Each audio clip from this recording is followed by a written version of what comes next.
nyo kami binabayaran dito para magtau-tauhan at gawin yung robot at gawin yung katatawanan sa harapan. Di na nga kayo matalino eh. Sama pa ng ugali. Wala kayong mararating. Hello mga pamangkin. Uncle Bry here. Naalala niyo po ba itong teacher na nag-trending sa TikTok? Pinapagalitan niya yung mga estudyante niya habang nagla-live. So panoorin natin itong video kung paano siya manermon ng mga estudyante. Nakakalimutan nyo yung boundaries nyo ha. Kakalimutan nyo yung boundaries nyo. Una sa lahat, hindi nyo kami binabayaran dito para magtau-tauhan at gawin yung robot at gawin yung katatawanan sa harapan. Pangalawa, hindi ako nag-board exam para lang hindi irespeto ng mga katulad yung wala pa namang nararating sa buhay. Ang kakapal ng mga mukha nyo.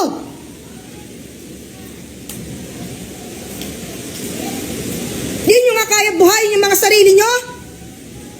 Alam nyo, buti nga ito salita lang eh. Alam nyo kami nung high school, nako, once na magalit yung teacher namin, titig lang nung teacher, tahimik kami lahat, tameme kami. Grabe, ganun kami katakot sa teacher nun. Takot at respeto para sa aming mga guro. Palagay ko, kaya stress tong teacher na to is matagal niya na sigurong sinasabi sa upper management or sa principal na may mga ganitong nangyayari pero walang nakikinig sa kanya. So, naglabas siya ng sama ng loob through live streaming. Siyempre, para makarating na rin siguro sa lahat. Alam nyo, graduate ako ng 1996. Hindi ko na sabihin yung school na pinagano ko sa Binyan, Laguna. So, sa mga nakakilala sa akin, shout out sa inyo, mga ka-LCC. Alam nyo na yun, LCC batch 1996. Alam nyo nung high school kami, allowed pang mamalo yung mga teacher.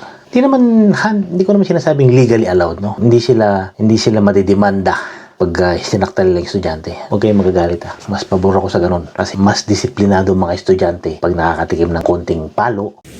Hindi kayo marunong rumispeto? Mag-board exam din kayo para malaman nyo kung hanggang saan kayo. Baka hindi pa nga kayo pumasa eh sa ugali nyong ganyan. Hindi na nga kayo matalino eh. Sama pa ng ugali. Wala kayong mararating. Ako na nagsasabi sa inyo. Wala kayong lugar sa mundo. Tatawa ka pa? Ingrato. Galing squatter ng mararating sa buhay.